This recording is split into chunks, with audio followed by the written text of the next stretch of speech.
תחנות פיקוד הדרום, כאן קודקוד.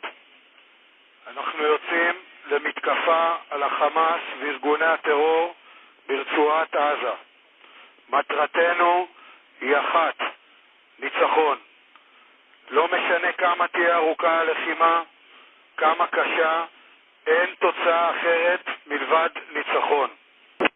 נילחם במקצועיות ובעוצמה לאור ערכי צה"ל עליהם חונכנו, ובראשם הדבקות במשימה והחתירה לניצחון. אנו נילחם בסמטאות, נילחם במנהרות, נילחם היכן שצריך, ונכה את האויב המתועב מולו אנו עומדים. אחי הלוחמים, התושבים של בארי, שדרות, ניר עוז, כפר עזה ויישובי מערב הנגב, ואיתם כל עם ישראל, כולם מביטים בנו כעת. כמוני, גם הם סומכים עליכם ומאמינים בכם. אתם דור הניצחון.